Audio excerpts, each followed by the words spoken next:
ओम शांति। ओम शांति। ओम शांति। सामने बैठे हुए भाई बहन बहुत खुश हैं आप, क्योंकि हम सभी जो ईश्वरीय संतान बने हैं उसको खुश रखने वाला तो वही है ना, शांति का सागर, खुशी का सागर, सर्व सुख का सागर। और मुझे थोड़ी अभी प्रसन्नता हो रही है आप लोगों के सामने बैठकर कि अभी आज जो चौथा पाठ राम से बड़ा नाम का पाठ का आध्यात्मिक रहस्य का जो चल रहा है सद्ज्ञान, उसमें अभी तक 3 एपिसोड में बहुत सारे लोगों ने इसे देखा है, सराहा है और उन्हें बहुत ही अच्छा लगा। तो सभी भाई बहनों को मुबारक। मेरा नहीं, शुक्रिया उस परमात्मा का, परमपिता परमेश्वर का, जिसने यह सकल बनाया, जिसने यह आपको अनुभूति कराई। मैं तो एक छोटा सा माध्यम हूँ। चलिए आज चौथे पाठ में चलते हैं। कल हमने बताया था कि सभी इस समय द्रौपदियाँ हैं, दुखी हैं, चीख पुकार कर रहे हैं, परमात्मा को बुला रहे हैं, आओ हमें पति से पावन बनाओ। और अब वो शुभ वेला आ गई। परमात्मा ने हमारी पुकार सुन ली है। कल्याणकारी, वरदानी, सर्व सुख, शांति, आनंद का सहज रूप पाने के समय आ गया।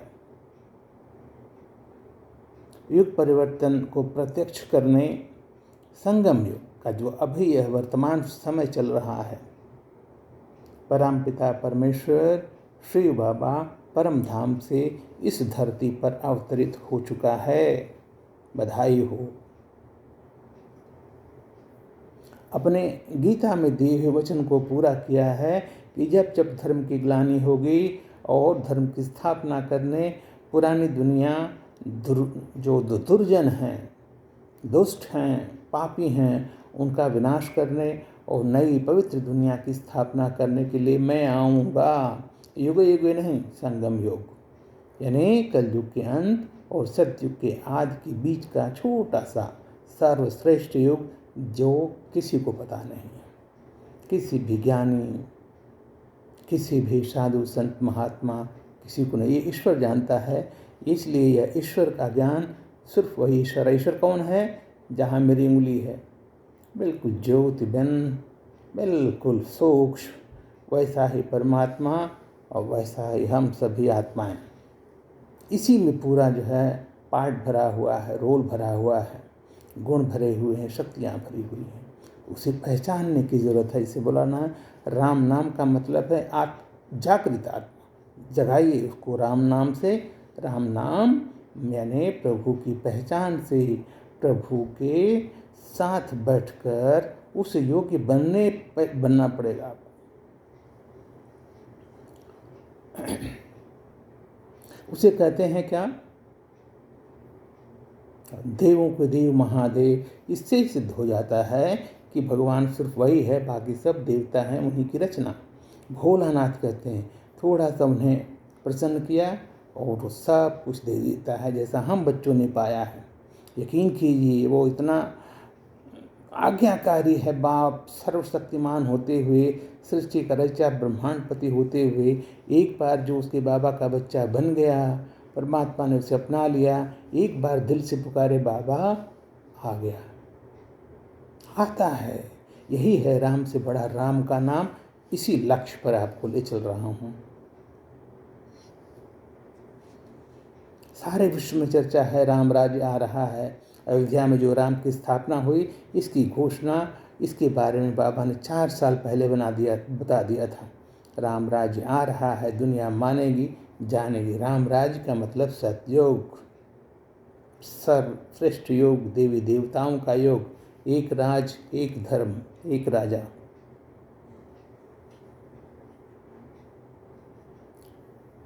वही सृष्टि चक्र का ज्ञाता है। ये जो सृष्टि रूपी रंगमंच का ड्रामा जो चल रहा है, उसका ज्ञाता है। हम सभी अपना अपना पार्ट इस सृष्टि के रंग रूप में मना रहे हैं। पार्ट पहले से यहाँ भरा हुआ है। जैसा पहले कल्प में 5000 वर्ष पहले, सेम वही रिपीट हो रहा है।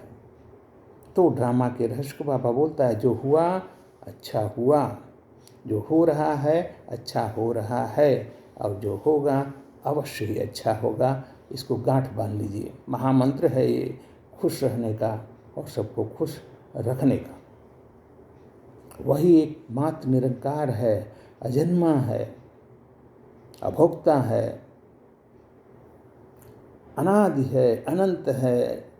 कब आया पता नहीं, कैसे आया पता नहीं।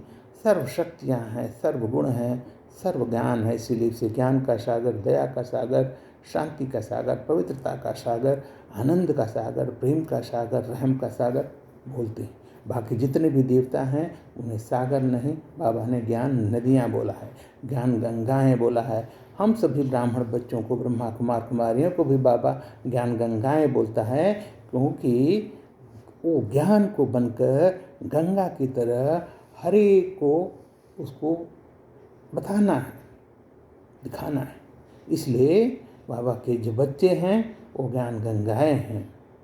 और बाबा का बच्चा बनना आसान भी है, मुश्किल भी है। अगर सर्वशक्तिमान परम पिता परमेश्वर को आप पाना चाहते हो अपने बाप के रूप में, टीचर के रूप में, सद्गति के रूप में, तो उस योग्य बनना पड़ेगा।